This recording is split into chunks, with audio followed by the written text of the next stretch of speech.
Alright everyone, it's time to have some fun with percussion, and this has been a highly requested topic.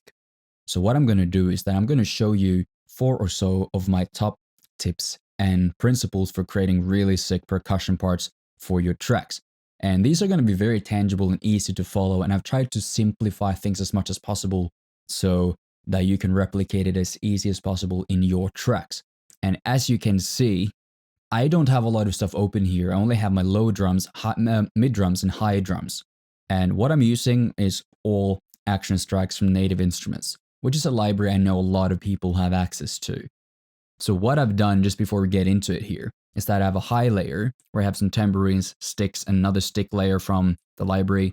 Mid drum where I have some toms and taikos and another tom there. And then I have the low drums. So it just looks like this. I'm just using the instrument patch from Action Strikes. I'm using the Taiko Massive ensembles, and just, using 3 from low, 3 from mid, and 3 from high. And Ableton just lets me put these in like an instrument rack just so it's not taking up too much space over here, which is really neat. Now, what I'm going to do is that I'm going to start with the absolute essentials. So, this track sounds like this currently.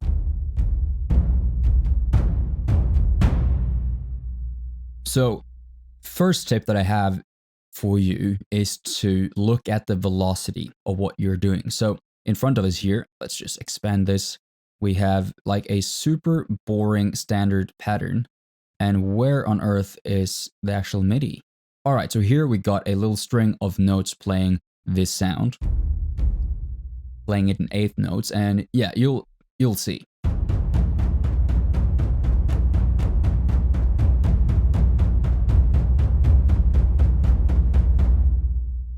It is just not that exciting. It's all the same note and kind of, the same velocity for every single hit. So it's not really driving that much. It sounds quite robotic, and one way to fix that is to look at the velocity. So if you listen to this now,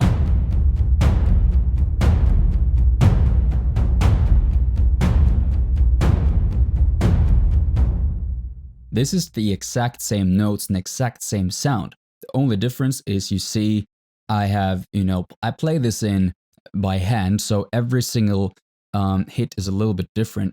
But you see that I've accentuated the first beat the first hit of every bar. So it sounds, accentuated, it's driving, and all the hits in between are kind of a little bit different. This is something you can do manually, or that naturally happens if you're playing it in. But just look at the difference in the velocity. Here it's just all the same, and you can hear that.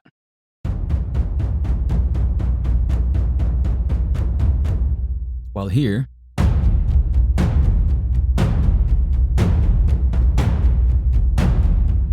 it's almost like hard to believe this is the same sound.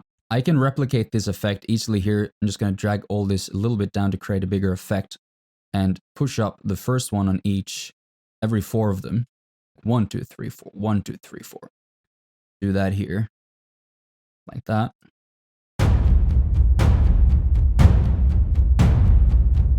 Already that's a big difference. And if I take this one down a little bit as well, so there's kind of like a little curve. So these 3 hits are slightly different. Maybe take that one up. The more variation you have, kind of the better, because if all of these hits are slightly different, it's going to replicate the real effect of an actual human hitting the drum with a stick, because no hit is going to be exactly in the same spot at the exact same level of strength. So this is automatically going to make it sound way better.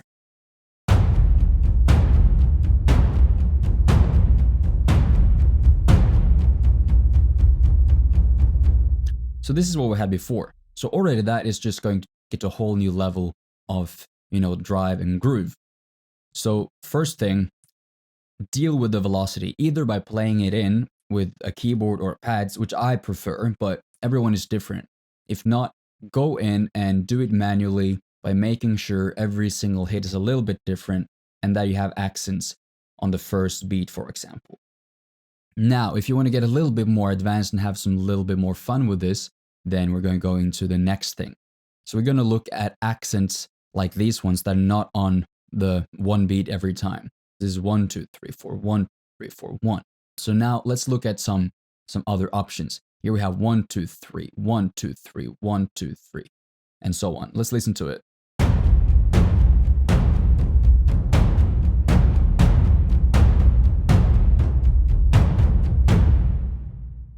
So the only difference here is that I've put the accents on like the offbeats. Because here you have, you know, the main ones, 1, 3, 4.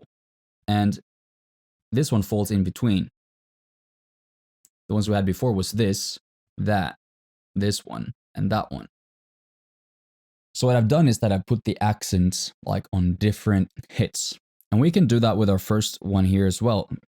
So the only thing I'll do is that I'll take this down to like a normal level. I'll maybe put one here. Maybe I put one here. We'll keep that one.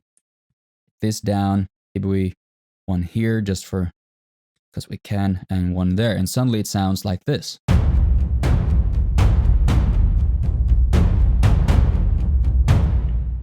Suddenly you have a whole different groove, and you can just play around with this, either, you know, literally playing it in, or just literally moving things around and seeing what, you know, works the best and what suits your track the most. So the second thing I would like to do, or like you to do after you have recorded something, is to play around with where the accents are. Are they in between the main beats, or are they falling on the beat? Suddenly it sounds like this.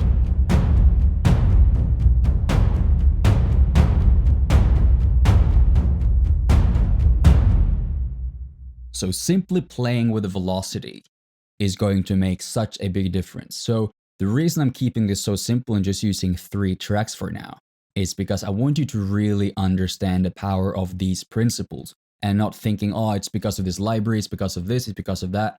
This is literally, as you heard, just this thing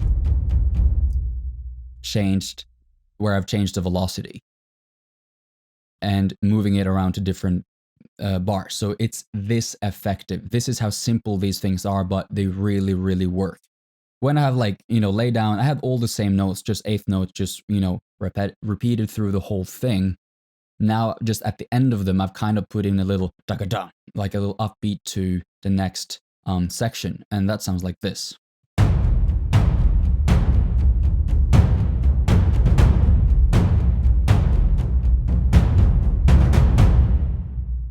And these little, you know, hits in between the hits are going to make it a little bit less predictable. It's also going to propel this section into this section.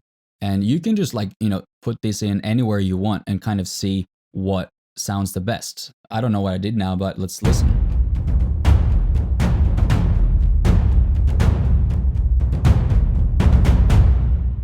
See, that kind of works. So you can just play around with that as well and kind of, you know, spice it up with some extra hits here and there. This is 16th notes, which is twice the rhythm that we have pulsing through the whole thing. So that's third thing that you can be playing around with. Let's go back and just do it to our first example as well, which is where we started. So to do that, I have everything set to 8th now, but I'll go to 16th. I'm just gonna, you know, put in some random ones basically. I mean, I usually have a bit more of a structure to how I do it, but I just want to show you that you can kind of do anything.